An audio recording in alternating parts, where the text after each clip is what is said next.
I'm Kortnie. And I'm Emily. And this is Cheers to That. Yeehaw! Welcome back to your weekly podcast where we talk about motherhood, marriage, and laugh at everything in between. So, Kortnie, I have to ask you. That's not even just a normal segue. I don't have a question prepared. I do have a good topical question to ask you based on what we did last night. What movie is Wicked connected to? Fun fact, didn't realize this, Wizard of Oz. Kortnie and I rented Wicked last night. I shit you not, 30 minutes into the movie, she looks at me and goes, wait a minute, is this connected to Wizard of Oz? I have only seen like TikToks about how Ariana Grande and the other actress like just hold bless you. Thank you. There it is. I told you there was one coming. How they hold hands during all of their press conferences. So you went into this movie. I knew nothing about it. Nothing whatsoever, which is what I do on movies, though. You look up the whole plot. Yes. Me, well, I come in blindsided. We started the camera, right? I just got panicked about it. Yeah. You put it on. I know, but sometimes I get nervous. Yep. Okay. It would have been audio only. Yeah, that would have been bad. Okay, anyways. But there's also just like, I think everyone in 2007, 2008 middle school was obsessed with Wicked the musical. So like, I had never seen it in person, but I still knew the story and knew the characters. There's also a book. I didn't realize, I didn't realize at the time it was a musical. Like, I know now it was a musical. You didn't know it was a musical? musical? I had never heard of it. No. Before hearing Oklahoma about the movie education. coming out, I'm like, the only musical I had ever heard of was I'm so scared. The musical Oklahoma. Is Oklahoma North Korea? You're not allowed to know about anything but the Oklahoma musical. Playbill? Who's that? Literally. No, you were asking such hilarious questions while we were watching Wicked. So I've mentioned it before. I have my whole list of Kortnieisms on my phone.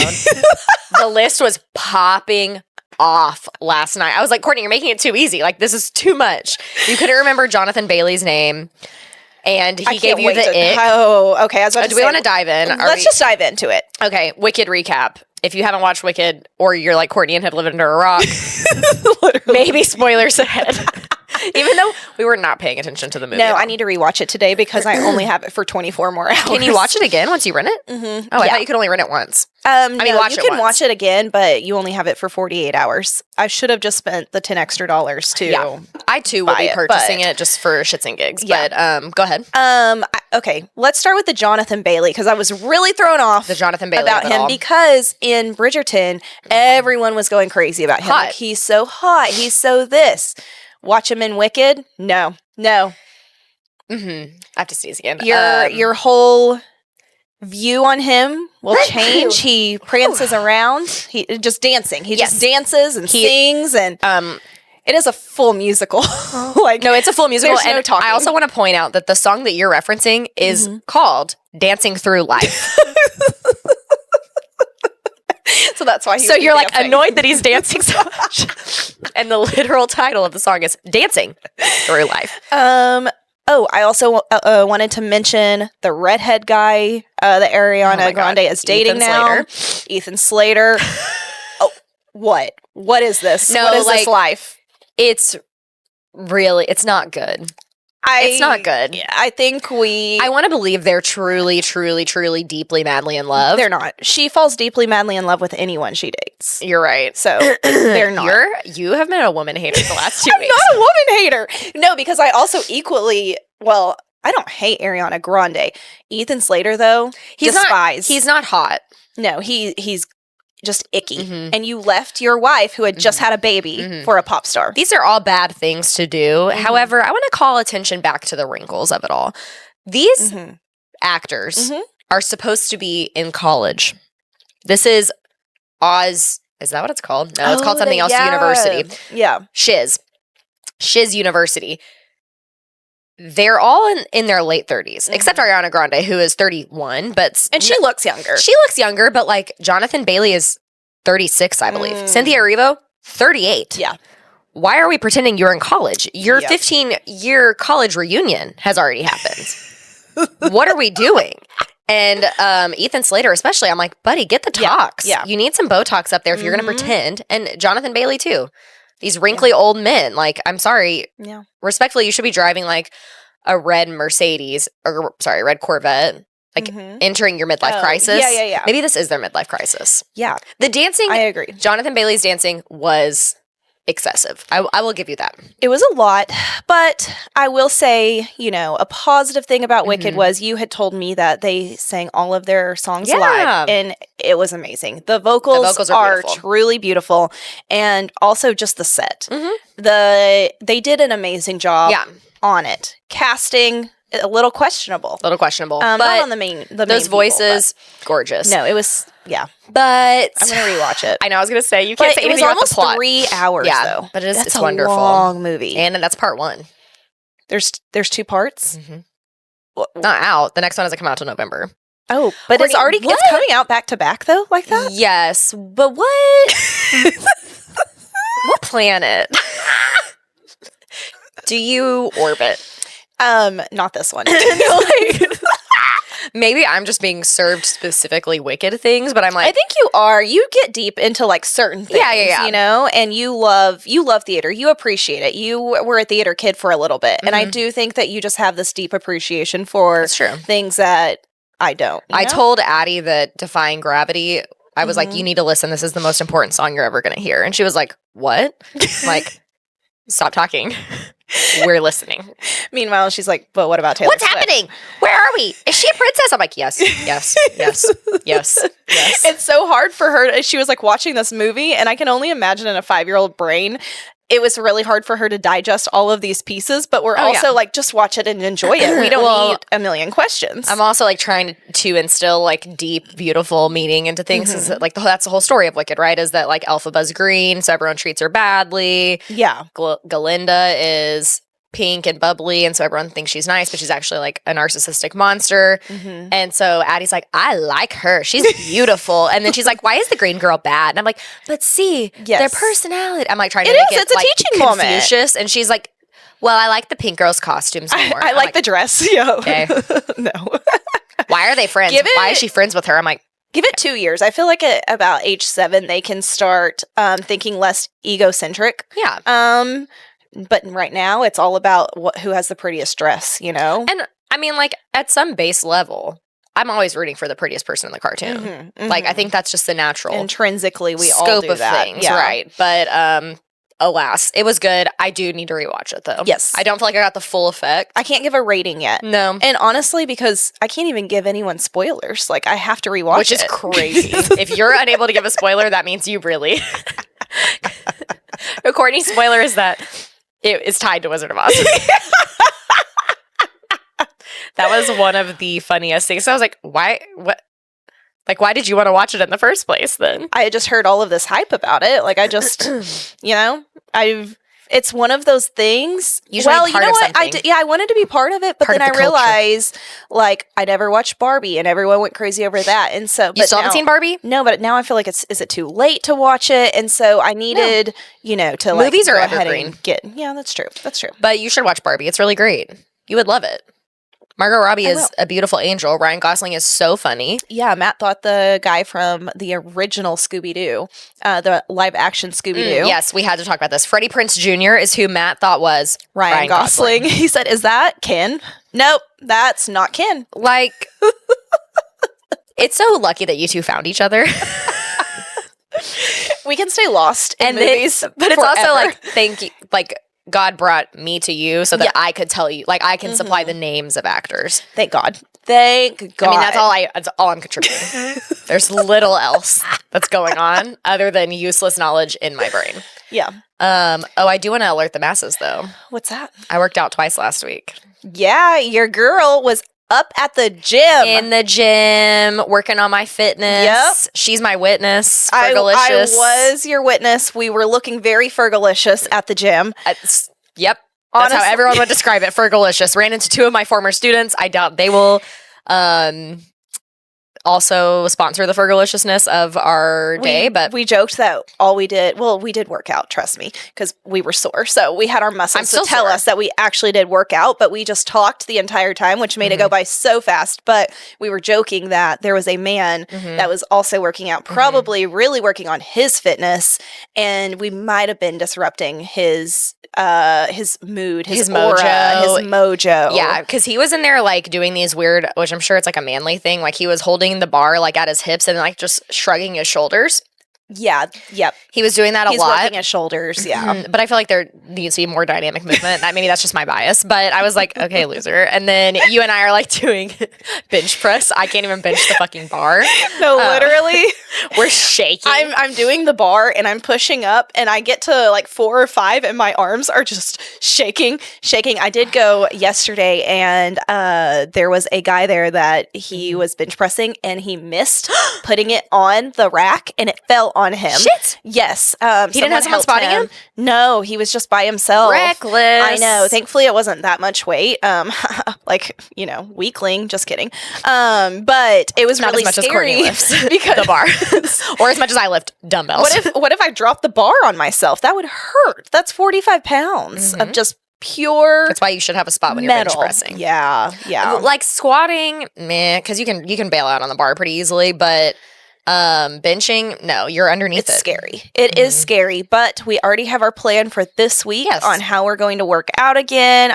I can't believe we're going into week 2 and I've been 2 days. Kortnie's the ultimate enabler though, because yesterday I was like, I'm so sore. I said something about, this was Friday. I said something about like being sore and she was like, well, you've worked out all week. I said, well, I worked out Monday and Wednesday. And she was like, that's basically all week.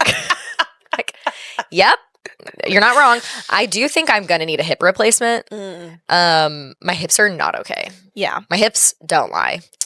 Yeah, I need to show you those stretches. Well, once you get to 30 and you're quickly approaching, you've got to be stretching before and after the workout, unfortunately. I think I maybe told the masses that the summer when we were in Michigan on the lake, I tried wakeboarding, which I could wakeboard like a champ whenever I was a teenager. No problem. Got up my first try, ever did it. I could jump the wake. I could do 180s, whatever. Like little, not crazy, but like I could do some stuff.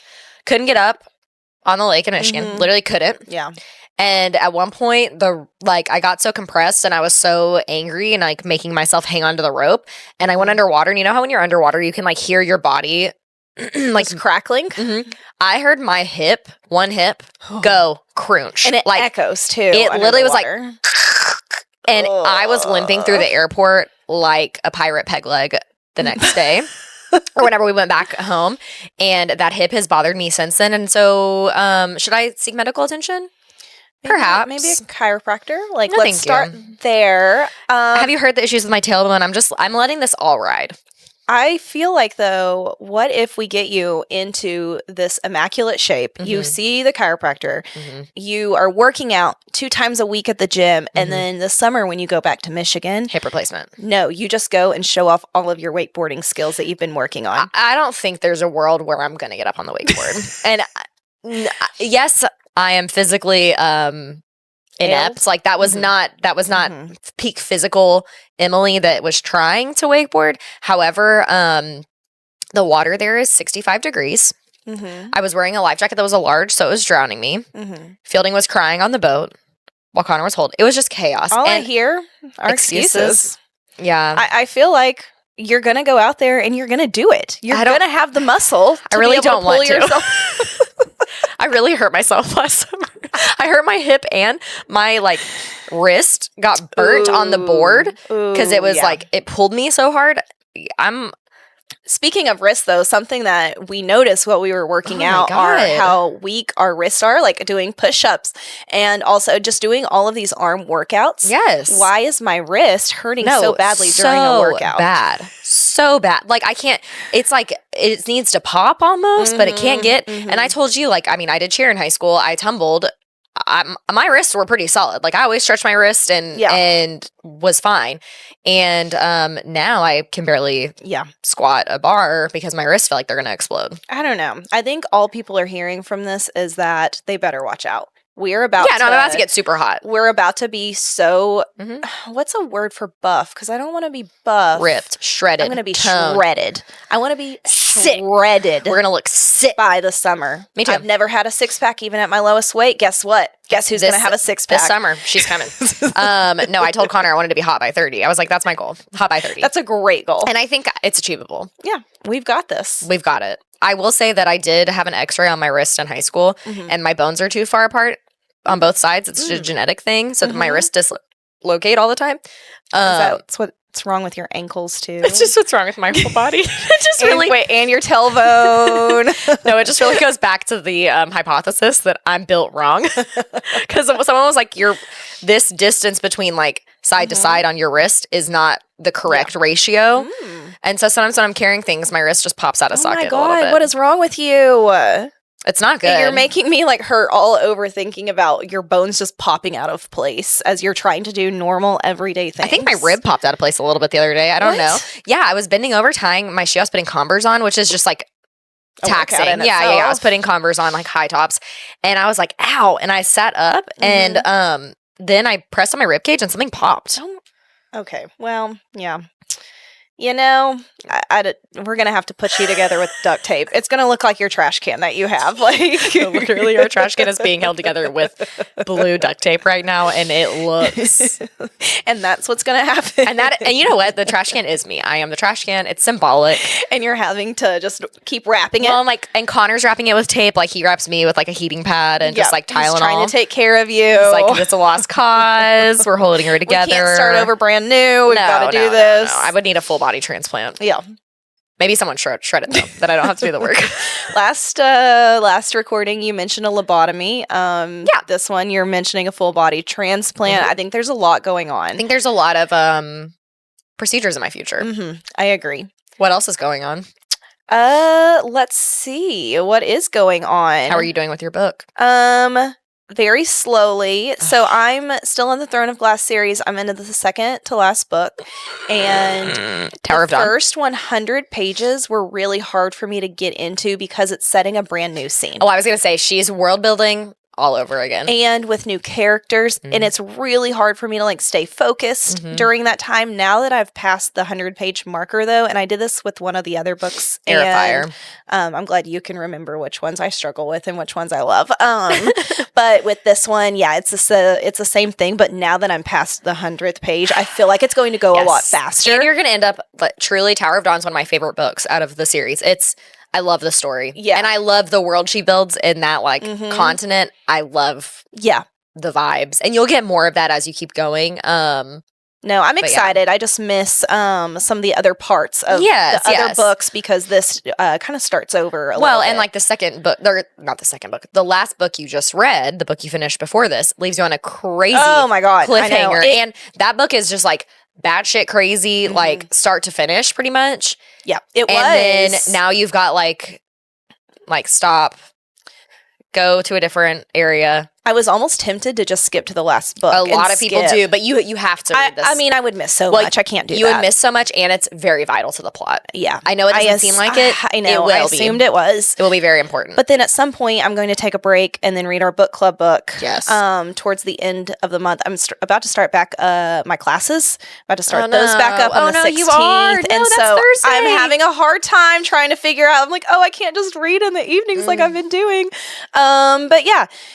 If we're talking about reading, watching, and listening, though, I just started this morning, and I can't wait. I'm going to promo another podcast. I don't even know who it is that talks about it, but it's called the Telepathy Tapes. Have you heard of that on TikTok?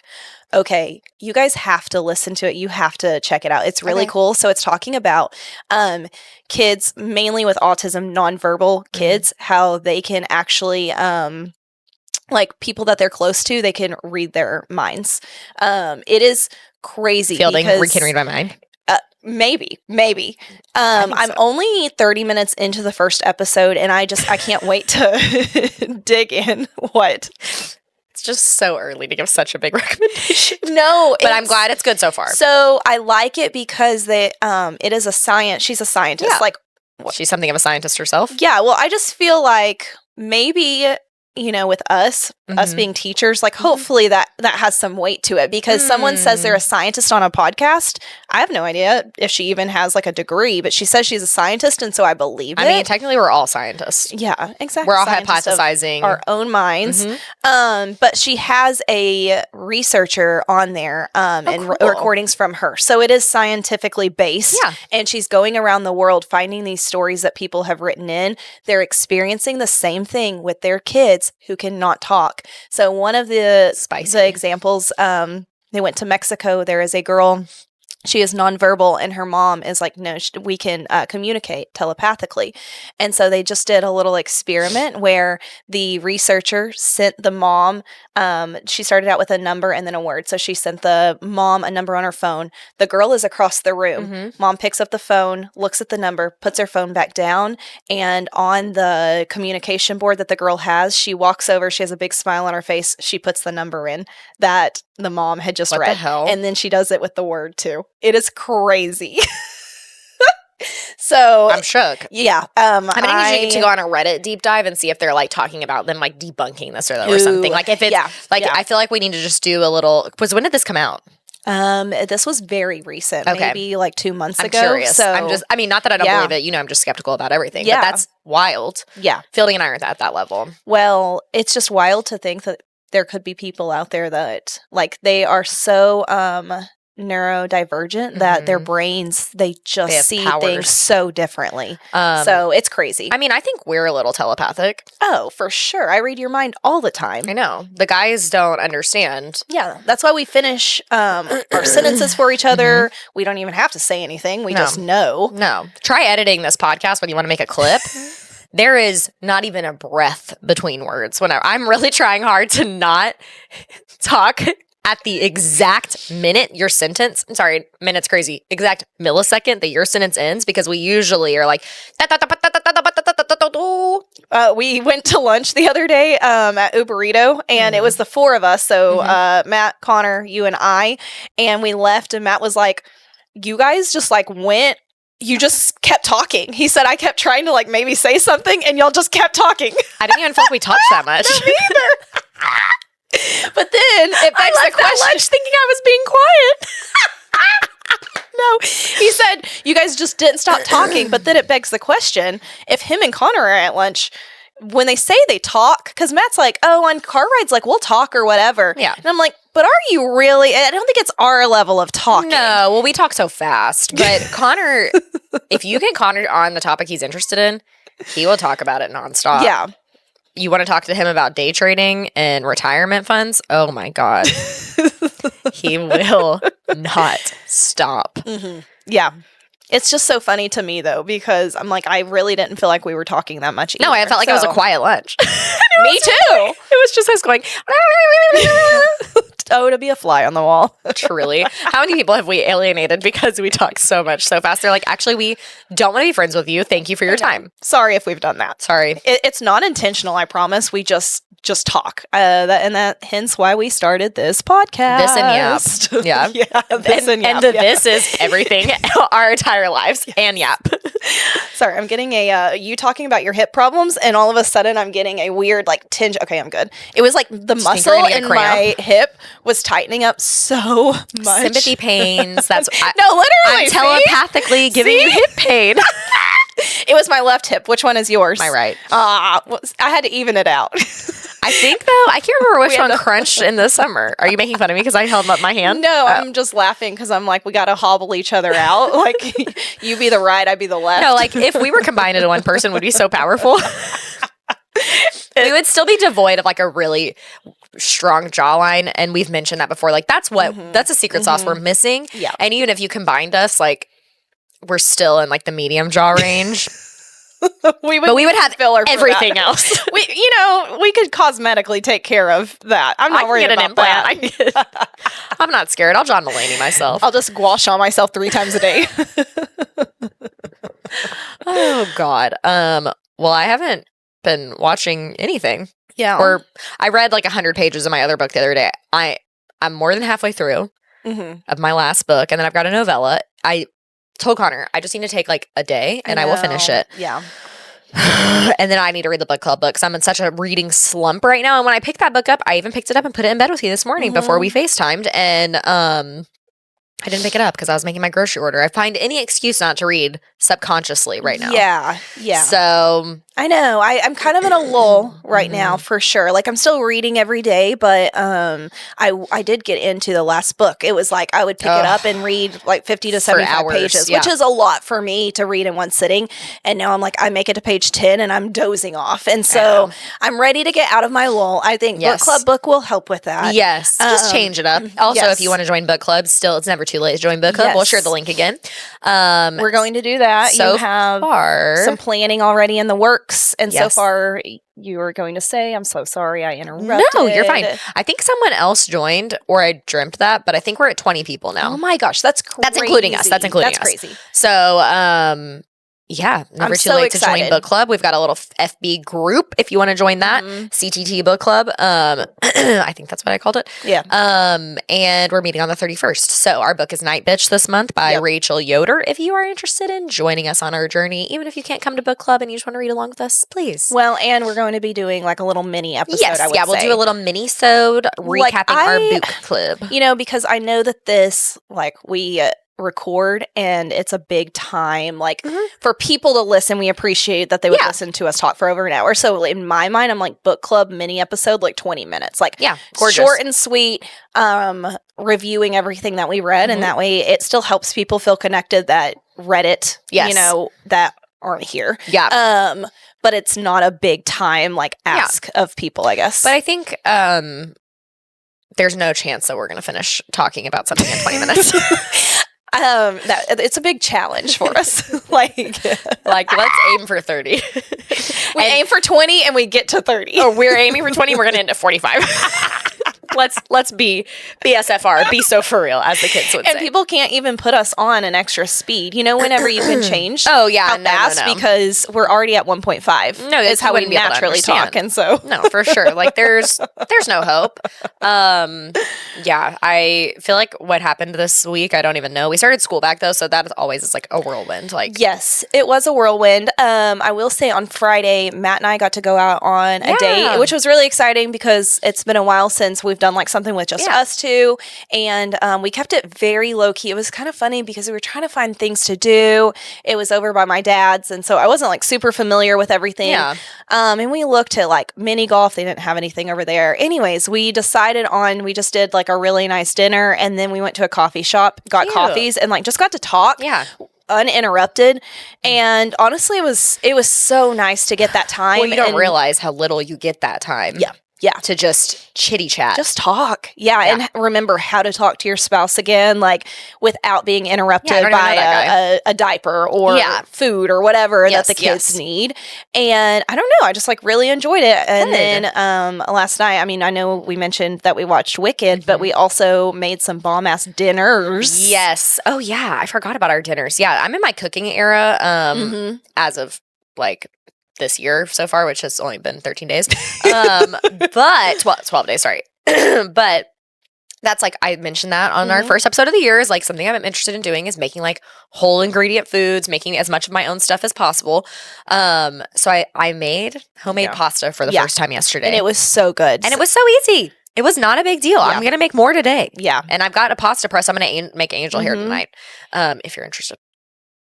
But that it's so exciting, like that we did a full it was smorgasbord. Like everyone pick what you like, something you want. And Kortnie wanted chicken pot pie, and I was like, perfect. I've got puff pastry. I've got this. Like we had like a lot of different ingredients already. So but like Kortnie legit made the inside of the chicken pot pie. Like made my own roux with it. Made your own roux. It wasn't like a cream of mushroom situation.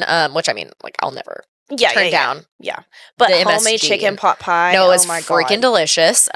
We topped that with Parmesan. I made a lasagna from scratch, which was the first time I've done that. It was okay. What did you think was just okay about it? I thought it was I think I needed a better sauce.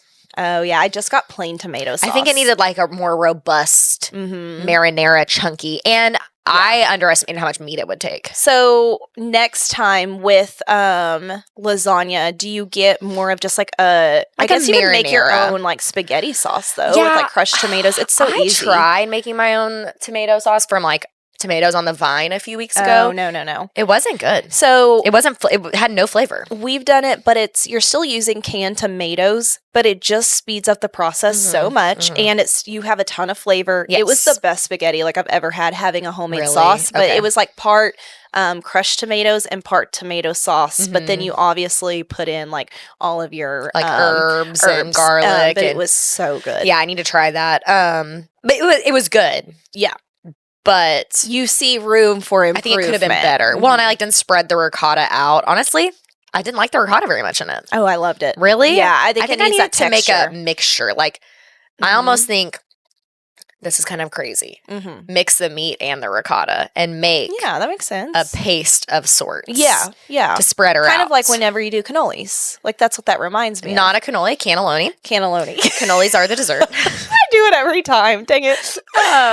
But yeah, that was really fun. And honestly, making homemade pasta, not a big deal. I can't wait to try it now. I know. You've inspired me. I'm going to make it later. I will show you how to do it. I'll Yeah. take a video. It's so freaking easy. And Yeah. I didn't even have my pasta press, so I like rolled You it just out myself rolled and it. cut it. And it was not like my sheets weren't beautifully uniform. It doesn't matter though. But no, it was fine, and it was so easy. So, anyways, that was really cool. And Made you a said it chicken was pot pie. 3 ingredients too. Yes, so I'm just nerding out about the pasta because if you buy pasta from the store, it is filled with so much starch and just crap. No, it's literally all-purpose flour, egg, a little bit of salt, pinch of That salt. is it. That's to all it make is. homemade pasta. That's why Yeah. I'm nerding out about it because I'm like, oh wait. And then you said that you can even dry your pasta. Yes. And then that way you can have it on hand Yes. for whenever, like, I'll show a you my weeknight pasta meal. drying rack whenever we're Yeah. done. It's literally just like a little tree thing-ish. Like, it kind of reminds me of like a bottle dryer. Like, they're the dryers you get like whenever your kids are really little.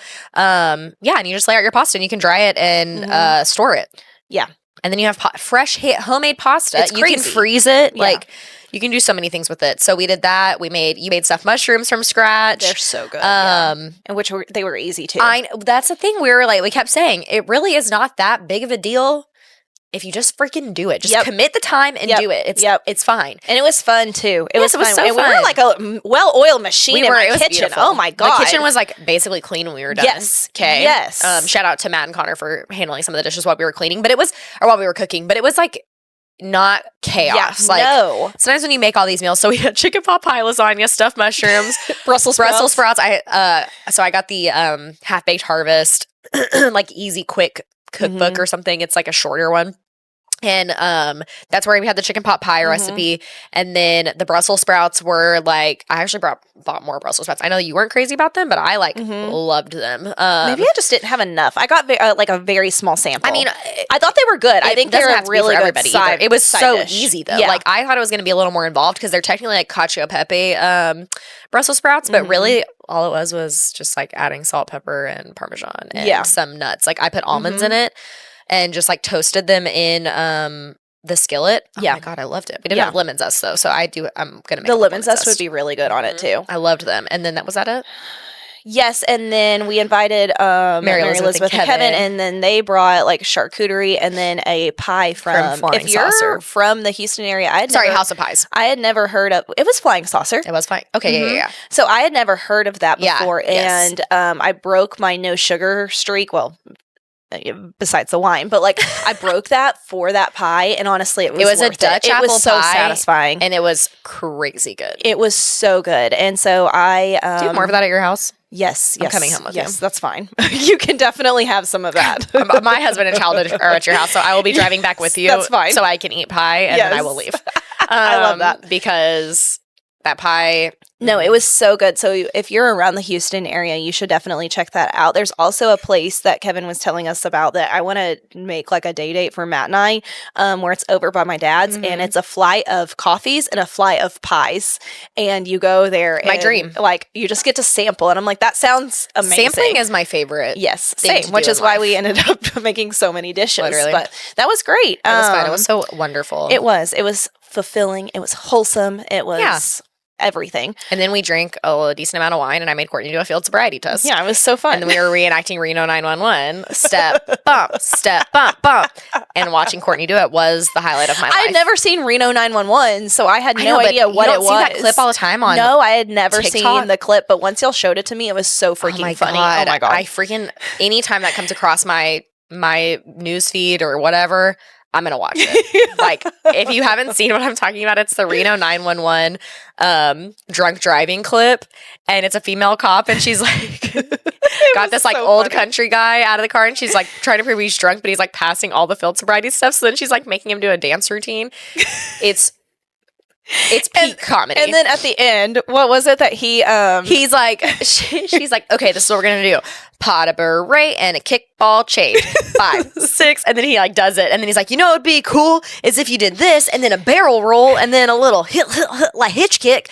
And then she goes, wow, you're a good dancer. And he goes, no, I'm just drunk. And they both go, ah. And she goes, all right, hands against the car. And Kortnie was like, oh my God, that's so funny. Matt and I were like crying, showing it to you. We're like, this is... You don't often get to see people seeing that for the first time. It was beautiful. It was beautiful. Hands against watch the car. All right. So dumb.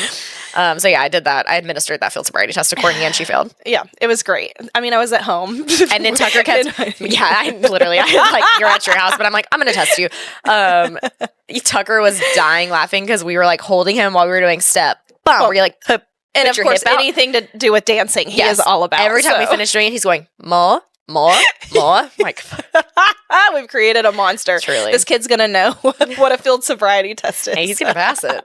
He'll know the step, bump. We're going to teach all those kids backwards ABCs. I can't do that. In my most competent mental state, I can't hit a backwards ABC. Yeah, no.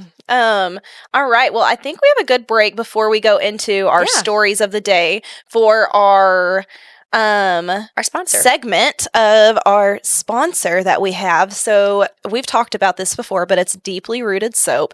And she had sent us samples. She is local and I absolutely love her stuff. Yes, I agree. And I had gotten Grace some of the bath soak for Christmas and she told me it was the best like bath soak that she's ever had. Love.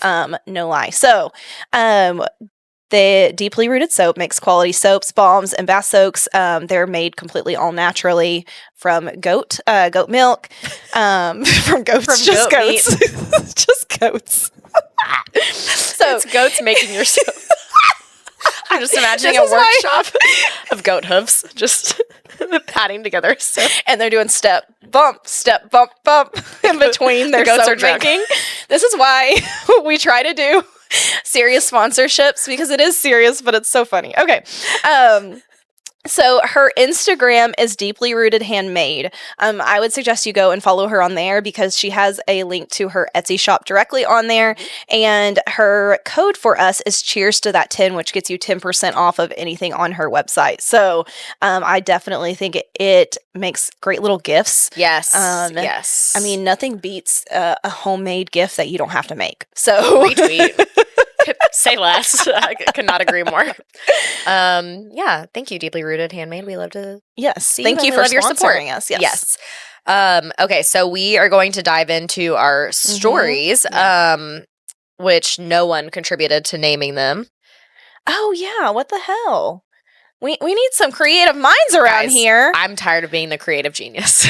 Yeah, because it ain't me. I'm exhausted. I'm just kidding. So we picked our stories based on it could be motherhood, marriage, and like we say, everything in between. Yeah. But I feel like we have some good ones today. Yeah. I'm excited. So let me pull them up. The first one, I was excited to talk about this one. So this was on People Magazine. They actually just wrote it a couple of days ago. So a woman who preserved her wedding dress nearly 20 years ago is shocked when she opens the box to her wedding dress. So what happened was she was getting it out for her daughter because her daughter was going to wear it for her wedding. No, for her cotillion.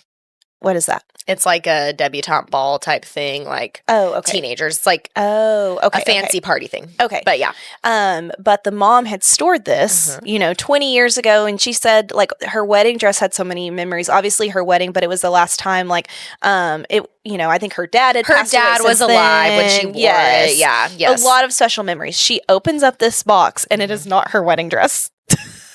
And it's like somebody else's. It got preserved by like a preservation company. Did you do that for your wedding dress? No, I did not. Mine's hanging in the guest room closet. I have my wedding dress, but I never preserved it. We should put ours on and cry. I need to wash mine first. I'm like, I don't even Mine's know disgusting. I've ever I never like washed cleaned it. Like, No, I don't know. the hem of my wedding dress is yellow. And actually now when I look at it, brown.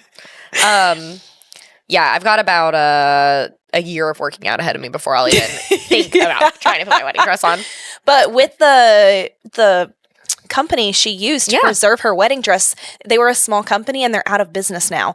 And basically, and they preserved and gave her the wrong freaking dress. And basically what they told her, she tracked down somebody and they were like, oh, well, the dry cleaners we used probably switched it up with somebody else's. So now she's on a hunt to try to find this wedding dress. That's impossible. Are you kidding me? Yeah, from 20 years ago. Now I will say, here's my critiques. Okay. There is like you can see inside the preservation box. Maybe not all of them though. Yes, you can. It said in the article. Oh. I'm glad you did some more research. You mean read the article you sent me? No, the company was like, well, there's a like plastic window to view. And she's like, well, it was wrapped in, the whole box was wrapped in plastic and I was following their instructions not to open it. It's like, no, just don't open the box, dumbass. Sorry, respectfully. I don't know your name. But like, come on. So she could have opened up the main part of it. No, not the main. It was wrapped, I think. My understanding is it was wrapped like in, the whole box was wrapped in plastic. Like how when you get an Amazon delivery, it's in like the cardboard bag, whatever thing. Like she basically didn't take it out of that to even look at it. But I'm like, 20 years you didn't check this? Yeah. I don't know. Now, personally, I don't give a shit about wedding dresses. I just didn't feel the need to have it preserved. No, what? Because I'm not going to pass it on to like Addie. Well, like, okay, let's say you want to like take a little piece of it and make like Addie's garter or something. Like if she decides to get married and whatever. But like, or I've seen people make their rehearsal dinner dresses out of their mom's wedding dress. Oh, that's cute. And like, that's really cute. But like, also I want you to get whatever you want. I don't want there to be this expectation. But like, my wedding dress was so special for me, for my day. And I loved it so much. But like, it served its purpose. Like, I don't know. I'm not in And the only reason I haven't gotten rid of mine is just because it would feel weird to get rid of my wedding dress. I say keep it. I'm just like, it's not... I don't know. It's okay. At the end of the day, it's okay. Yeah. Like the fact that People magazine. I'm wondering how they like, pick up on these Are you guys okay? Slow news week. Like, thank you for our purposes of what we're talking about, but also I agree. I totally agree. What's going on, people? How did this, like, can I get an article written about me? Feature from my field sobriety test that I had to take? Like, literally. But yeah, I guess my take is it's going to be okay, girlfriend. Yeah. Relax. Chill. Deep breaths. Get your poor daughter, like, her own brand new dress, please. For and the also, love. like, check your shadow boxes if you preserved your dress. Yes. Make sure it's yours. Yeah. Definitely. What if one of our listeners from our podcast goes and looks and it's not their wedding dress? They'd be like, thank you guys so much for letting me. We saved their entire life. You're welcome. Okay. Our next story is an actress. I wasn't familiar with her. Were you?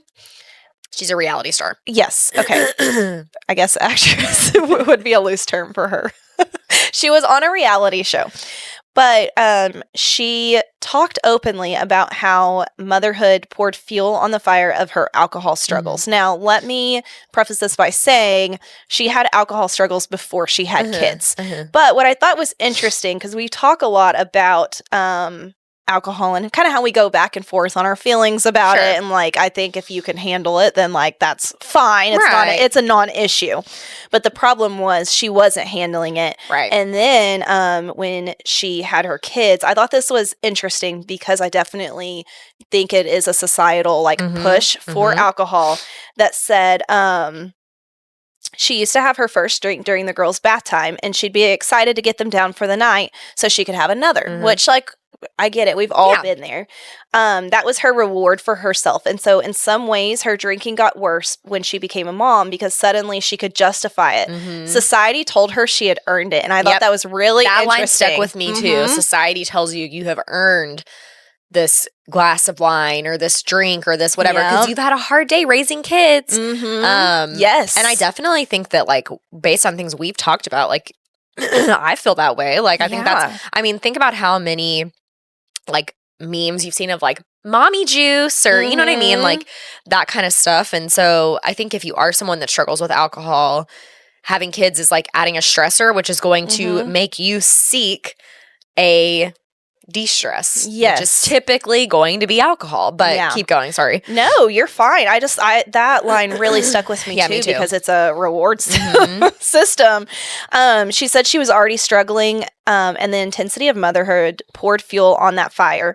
So she felt like drinking was marketed directly at her as a necessary thing to cope with motherhood, which it's totally agree. I completely agree. In our society, it's like, oh, well, mom needs a glass of wine. Like, she had a hard day, and I mean, yeah, you did have a hard day, but if you're not able to cope with that, well, there's other outlets for that. I think that's whenever it becomes a problem, is when that's your only way to de-stress. Yes, exactly. And she said being sober, because she's been sober for since August 2022. So it's given her a gift that she didn't know she needed, which was freedom. So it was freedom to be herself, to be the mother she wanted to be, and that her daughters deserve. Freedom to be, I like this, freedom to be an introvert, because I always feel like, oh, once I have a glass of wine in me, I'm like definitely like more open and extroverted and more comfortable with myself. Freedom to be healthy, and freedom not to mask any part of me with a manufactured air of confidence. I was like, oof, girl, like you're speaking truth. And she has a book. She wrote a book about alcoholism and like how it pertains to motherhood and those things. And I find that really interesting. I would be interested to read her book. But yeah, I mean, I think, like you said, if you can handle it, and that's not in a like, some people can handle it and some people can't. It's not in a weakness way. It's like it's a disease way. Chemically able to handle it, and some people chemically are not. And so I think recognizing that in yourself and recognizing, like we've talked about nonstop, is like, you know, the kind of person you want to be if you're a mom or a wife or a husband or even just like a person, a brother, a cousin, a whoever, like being that version of yourself with or without alcohol, like knowing where that line is and being able to hold true to that, whether you have a drink in your hand or not. And if you're not able to, then like really digging deep into what that is, what you're trying to mask and cover up. I think it's really a valid point. Yeah, no, I completely agree. I really liked that take on her book. Name is on there. I'd be interested for you to find it and shout it out. But I didn't recognize her, and her husband actually told her towards the end of the article, your drinking will cause our marriage to end. And that's a hard truth and a hard thing to hear. But she needed good it, on though. her husband for like putting that boundary out there and probably being supportive with her, like of you know, not drinking with her and things like that. Yeah, exactly. I think sometimes he was being the best supporter that he could be by telling her, you've got to get this together, because he knew, like, for their kid's future that is what. And you have to hold that line. Yep. I was just looking up her book. It's called, let's see. Was it Bad Drunk? Was it that It might have been, yeah. Okay, yeah, it's called Bad Drunk by Millie McIntosh. Yeah. And it says just whether you're simply looking to cut back your alcohol consumption, or you're ready to quit drinking, or you want to understand how to help a loved one, it's a guide that will help you make decisions for your future. So she like really used like her struggle to push forward like positive agendas. Well, and like to how others. To give resources to other people on like communicating with someone you may know that's struggling, or if you just like want to cut back, or like I love that. I love that. Okay, our last story. You picked this one out. Do you want to talk about it a little bit? I can't remember it anymore. Okay, so people who had a marriage pact are sharing what happened when they got older. I forgot that my brain. So I found this one about like people make marriage pacts all the time, and I hear that so much in like our age group, I think, because like everyone's like marriage pact is like 30 to 35. I would say like if we're still single by this age, then we will marry each other. And I've seen people that I know that are like, ooh, the marriage pact is kind of creeping up on us. Like, are we actually going to get married? So that's the whole point of a marriage pact, is like two people that are single, if they're still single by a certain time, they will marry each other, so that they're not single anymore. And some of those were like quotes, like little snippets of what people have said. And some people were like, I was in love with this girl, and like we made a pact in high school, and then I mentioned it to her in college, and she told me like, if you ever bring this up again, I will never speak to you. And then he was like, and now years later, like that was not my person. And I'm so grateful. But there are some people that legitimately got married. Well, and that guy, he found the pact that they had written. They had actually written something up and he found it. But she was like, if you ever talk about this again, like we're done as friends. But there were a couple, like the first one on there said that they were best friends since they were young. In high school, the timing was awful and they never ended up dating, but they did make a marriage pact. If they were both single at 30, then they'd get married. Some years passed. They move away, grew distant, dated other people. Long story short, they're now back in each other's lives, and they're reasonably sure they'll make good on the pact earlier than originally anticipated. So cute. Like, that's wild. Give me chills. That's so wild. sweet. It's so sweet. Some people are just meant to be, and life gets in the way of that sometimes, but that's so cute. Yes, there was another cute one. I was trying to find it real quick. That was like a good... There was one I saw on there, not to be negative, but that's who I am. They had a divorce pact. No, I literally just found it. Yeah. So it says they had a divorce pact instead of a marriage pact. Which is crazy. I've never heard of this at all. We married young and have 2 kids together. We parent well together, and there's no one else that I could handle days-long road trips with, but we suck at marriage. We jokingly made a divorce pact for 2020, thinking we would both still be young enough to enjoy going out and would have gotten the kids through some of the tougher transitional times of adolescence. As it turned out, we made it only a year longer than our pact and are currently ending our marriage. But there's no one I'd rather work peacefully through this with than him, whether in 2020 or today. But they literally made a divorce pact. But honestly, like, I mean, kind of the healthiest thing I've ever heard. Yeah, like it they sounds love like they each have a other really and they're good aware. But also, I'm just like, I don't really understand how you, and like, sorry if this is judgmental, I don't understand how you get to that point where you're like, because it sounds like so much love and admiration, like just hearing that statement. How do you have that? How do you have that? And you seem so level-headed that you like are in touch with your feelings and appreciate their parenting. Like, how do you not love someone enough to just stay married to them? I know, like go to some more intensive counseling. I don't know. That it surprises me because I'm like, having a divorce pact, like, oh, well, whenever we get divorced, we'll still be able to enjoy our lives. Like, what? Yeah. It's just kind of crazy. Well, I'm saying, like, I mean, I still enjoy this part, like, with them or whatever. You know, I still enjoy road trips or whatever. Yeah. And it's like, but then why? Well, like, I love my husband. Married? I want to kill him more when we're on road trips. So, like, you're a leg up on me in that point. Like, what do you mean you want a divorce? I don't know. I think as a society, let me get philosophical.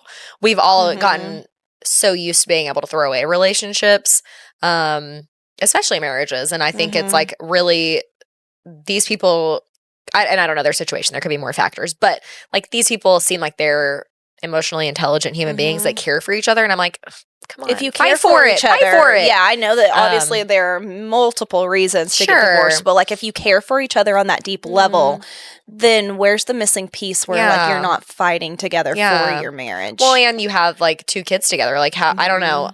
I see things differently now that I'm older and a parent too. I'm like, if you have chosen to have 2 children together, or like, you know, some people get pregnant and it's an accident and they get married, and like those situations I understand more not working out right.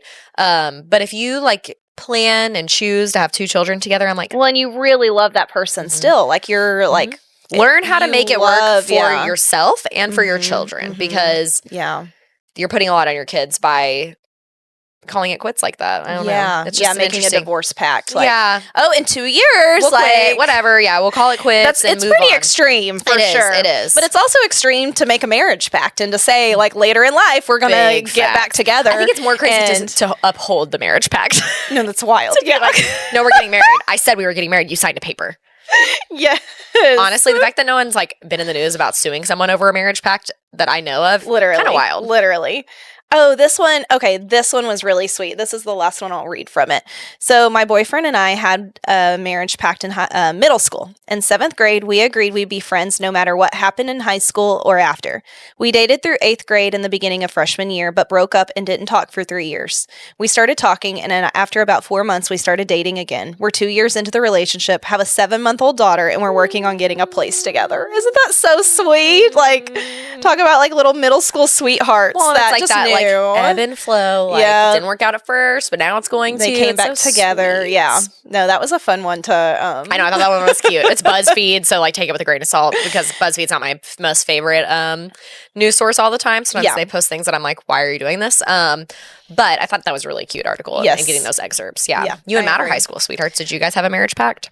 No, we didn't. You didn't have time to make a marriage pact. We didn't because we just got when married you were in diapers. So young. I think I've told people this on the podcast, but I had just turned 19. He was 21, and look at us now, all this time later. But it's taken a lot of work, and I'm very transparent about that. Of like, we were very young whenever we dated, when we got married, and we literally had to grow up together. Absolutely. We had to learn how to cope together. We had to learn how to be together. I mean, it's fun like when you're dating, but then like once marriage hit, we were literally growing up and having to be married.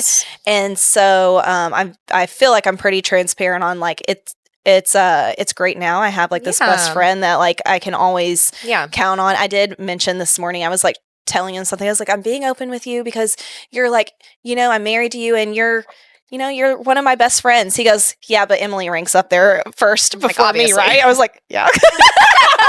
Like, duh. Matt, don't come for my spot. Yeah. I will refer to you as our wife whenever I talk to Matt.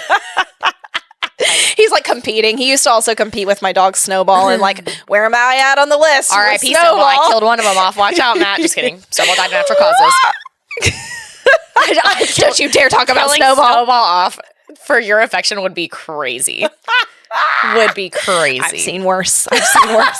Not from me. No, not from you. And no, if anyone was going to kill Snowball for her attention, it'd be your daughter. Because we used to joke like Kortnie would hesitate if there was like, the house is on fire and she can only save one. She'd be like, ugh. Like, but she would obviously my crusty white dog is here. Like she would save Addie, but there would be at least a millisecond of hesitation. We did used to joke about, and that's so bad. And that's it. That's like that's all you need to know about Snowball. May she rest in peace. Yes, rest in peace, rest in hell, wherever you're at. Literally, that dog was Satan. That dog was Satan. Like the sweetest Satan there ever was. Though, like she loved me. Like she would cuddle with me while I was pregnant with Addie. She would lay on my belly. She wasn't trying to suffocate the baby. She was just trying to, because even when Addie was newborn, she would like lay right beside her, just covering her mouth and nose. Yeah. Breathing into her face with her nasty breath. And then she tried to like snap at Addie a couple of times, and Matt like almost murdered her. And then, but Kortnie's like, she can't bite hard. She's missing a lot of teeth. She has no teeth. Like she would gum. She was a tiny. She was gummy. Okay. Hindsight is 50-50. I should have. Is that not the saying? As soon as it was coming out of my mouth, I knew something was wrong. What's the saying? Hindsight. I can't talk. Hindsight is 20/20 because you can see it clearly. 50-50 makes no. Hindsight is 20/20. My bad. What, Kortnie? What would 50-50 even possibly mean? As soon as it exited my mouth, though, like I knew something was wrong, but I couldn't quite grasp it. Ooh, this is a big weekend for your Kortnieisms list. This is a big weekend for it. It's a scary place to be on my notes, on my Kortnieisms notes. Our share notes are like podcast notes, groceries, Kortnieisms. Literally. And the Kortnieisms community is growing. Like I just keep inviting people to it because it's like we all have to make sure we capture the shit you say. And then one day I'm going to have a book written about me and I'm so excited. Yeah. For sure. Okay, do you have any mom traumas from this week? Yes, I told you my mom trauma of last night because my son did not take a nap yesterday for most of the day, and we went over to Kortnie and Matt's, and he got sleepy, and we were like watching Wicked, so it was gonna be late at night. He falls asleep on the couch like a little angel, like 8:30, 8:40, and I'm like, perfect. So I go put him in Kortnie's bed. In the dark, and the fan on. It's cozy. He's living his life. He sleeps at 11:30. Addie's tired, and so she's like, I want someone to lay with me. So I was like, I'll go in there and lay with you. Addie doesn't even make a sound, a noise, but Fielding can sense there's been a shift in the environment. Yeah. And he's like, so it's 11:30 at this point, so he's been asleep for 3 hours. So he starts like trying to touch me. He's touching my face like a blind person, trying to make sure it's me, which is like sweet, whatever. Then he's awake. So we left your house at midnight. Yeah. Okay. So at 1, like after showering, doing all the things, we got in bed and we were trying to put him back to sleep. My child did not go to sleep till 3:30 this morning. Yeah. Yeah. That's wild. Obscene behavior. Normally, if a kid goes down at 8:30, it's like they're just down for the night. Correct. I didn't realize that was just his full nap time. No, I didn't know he was going to take a nap at 8:30 p.m. I thought we were done for the day. Because if he goes to sleep at 8:30 at home, like he'll sleep all night. He's going to wake up maybe at like 6:30 the next day, but he's out for the night. Yeah. And he woke up and was like, "Thank you for my nap. I am re-energized now." And he was just sitting here talking. There was no TV on. Like, yeah. I just kept I was like dozing in and out of sleep, and I kept waking up to him being like, "Mama, mama, oh no." Oh my God. You're like, go to sleep. Oh my God. And then he still woke up at 8:30 this morning. That's wild. Yeah. So luckily, shout out to my husband for the computer's not on. Oh, let me check.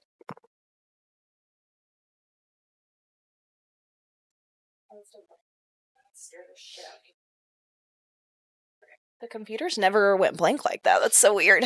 It's telling us we're to shut still the hell recording. up. We're good. Anyways, so yeah, Connor let me sleep in. That was very nice of him. Thank God, because Connor was sleeping while Fielding was playing with me at 3 okay. Yeah. That makes sense. He wasn't awake too. And then I was kicking him out of anger because I was like, "Quit snoring!" Yes, I just we're not going to get any closer to him sleeping if you're making noise. So yeah. I got to sleep for another 2 hours this morning. But I know I slept in this morning too. Matt took the kids, and then at one point they still ended up like on top of me, but they were watching TV and I was still asleep, which is like, hey, I woke up to Fielding trying to suffocate me with a pillow at one point, but Connor came and got him. Yeah. Yeah, so he's a sleep terrorist. He's going to be a party animal whenever he's in college. He's just going to be able to. He is his father. He is his father. It is. I've never met people that could sleep less than them. I don't understand. Like Connor will not take a nap today. He refuses to nap at all. Right? Like Connor. Nap. No. Connor doesn't nap. Connor goes to bed at midnight most nights, and he wakes up at 5 a.m. That's wild. No complaints. What's it like? What's it like to be couldn't be me. Connor, I'm like, I'm dying. No, literally. We do have a mom trom from a write-in, and I'll keep it anonymous. So, basically, this girl, the mom, is upstairs in their game room, and I think they just moved. They just bought a new house, so they haven't had a chance to put up the gate because it just says because they had just moved in, and there were just other things they were doing. And I get it. Like, it took us a little bit to put the gates on our stairs. It was a lifesaver for Tucker when he was little. Now he just crawls underneath the gate. So it's pointless. But one of her kids was having a tantrum and throwing stuff. So she's busy trying to calm him down. And she turns around and looks back at her other kiddo. And who's 15 months old. Oh, it's the little one. Okay. And she looks back and he had already started to fall down the stairs. So she runs over to get him. And by the time she gets there, he's halfway down and she runs as fast as she can, but she can't catch him. It was probably the most controlled fall that she had ever seen. He body surfed all the way down basically and only rolled twice, but it was like a barrel roll on his side. Oh, buddy. It was never feet over head or anything. And he never even hit his head. Bless. It was actually quite impressive and he was totally fine, but it was definitely scary and a wake-up call. And let me just say, I think you had a guardian angel looking over you because having that gentle of a fall downstairs with a baby, but also their bodies are so malleable at that age too. That's freaking scary. And I'm 99% certain their stairs are carpet too. So that helps. Yes. Unlike, some grown adults like your husband that break their rib. The wooden stairs. Had to make Fielding's birthday about him last year. No repeats this year, Matthew. Yeah. Matt, it's literally not about you.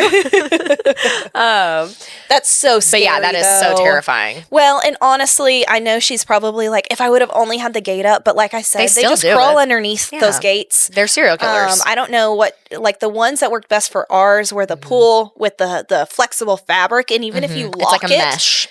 Fielding and Tucker just crawl right underneath it. They literally lift it up and crawl underneath. Well, and like 15 months is that danger zone for me for stairs, like where they don't get it. But like now, our kids are so good at going up and down the stairs. They are, thank God. So blessed. There is a light at the end of the tunnel for her with her kids. Like it will not always be so fretful for you, probably for a little while because of PTSD. But there is a time where you won't have to worry as much about life will be okay. The kids on the stairs. But for now, I will say that was a big thing I didn't realize when we bought our house because I had never had stairs before and like the worry that we would have to have when Tucker was littler. Now he's okay. Yeah. I don't even close the gates anymore, but I actually need Fielding to come over and just like rip it right off for me. Fielding, that way I don't even have to rip their gate out of their sheetrock window at the time. Out of the sheetrock. Yeah. Don't know how he managed it, but I need him to do it again. That way it's off. As your dad calls him, Baby Hulk. Literally. Baby Hulk. Tucker's Bam Bam and Fielding is Baby Hulk. And they're always up to something. Those two. Yes, for sure. What are your, because I can't really think of any mom traumas for me. That's amazing. What are your cheers and jeers of the week? It was a long week, so it was a long week. We have a lot to. Cheers, probably getting back in the rhythm of life. Like as much as I hate it, I also like it because it's like you can't have those like sweet spots of vacation if you don't have the mundane, like whatever.